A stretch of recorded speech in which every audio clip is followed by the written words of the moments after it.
Welcome to Accounting Europe YouTube channel. Hello. Now, the new Finance Act has brought some changes to how we deal with certain taxes. One of the taxes that impacted was our value added tax. Now, this is a new value added tax form based on the new Finance Act. And based on that, we're going to walk you through how to go about filling it.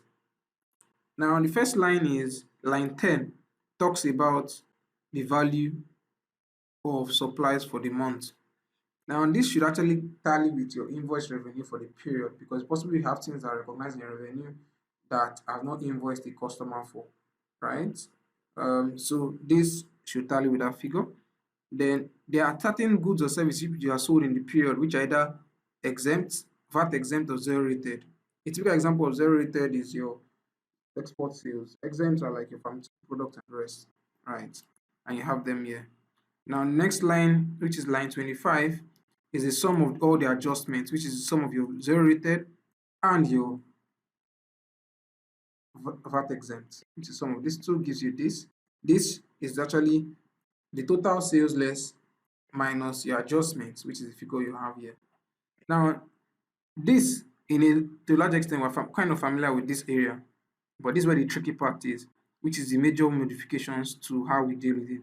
Because of the new Finance Act requires us to remit based on collections. Now, we need to pass certain adjustments to our sales for a period to recognize only the element that has been collected. Now, the first part talks about value of taxable supplies for previous months now received. This means that if you've made sales in previous period, for the sake of example, you have about 3 million naira, which was sold last month but had not been collected. However, you received that inflow in the current period. You need to bring it here as an addition. So we add 3 million, 1, 2, 3, 1, 2, 3. Now, among what you sold here that you have that makes up this amount, this amount here, there are instances of certain invoices for which you issued to customer but they are yet to pay for the current month of July sales. Now, what will happen here now is that if, for example, you sold 1.65 million, out of that 1.65, 1 million has not been collected, right? You need to adjust it, which is you're going to do a deduction. So that's 1 million, 1, 2, 3, 1, 2, 3. You have it there. So now we now have this plus 3 million less 1 million. Now, you should be able to reconcile this amount. You should be able to reconcile this amount with your inflows that came into your bank, right? So that means to a large extent, it will be very nice to say, identify all the inflows in your bank in the month of July, be able to reconcile what you have here with that figure. Don't forget that when your customer pays, it's mostly going to pay you plus VAT. Your inflows in the period will be amount less WAT plus VAT, right? So for certain, the figure here would most likely not tally with the amount you're having here based on inflows. And you could receive inflows for various reasons. A payment you made to the vendor did not go through the bank's reverse state.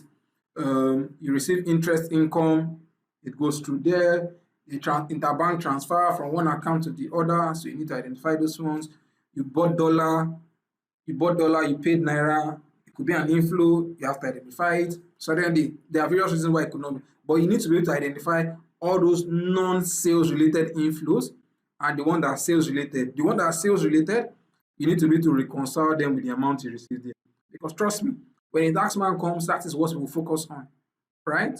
So based on that, the last step is that at the end of the day, whatever you have here, if you apply a 7.5% on that amount, it should give you your VAT payable, right? It should give you your what? Your output VAT payable.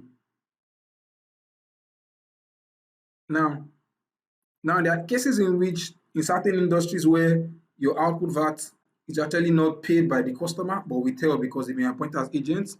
In that scenario, you need to deduct it. So let's say, for example, 250,000 was withheld by a customer, right? So that means in real sense, our total VAT payable is this. Now, that brings us to the end of how to handle this top side of the VAT output based on the new tax law. I look forward to hearing from you to hear what other scenarios that or whatever you think that has not been considered in this particular class. Thank you.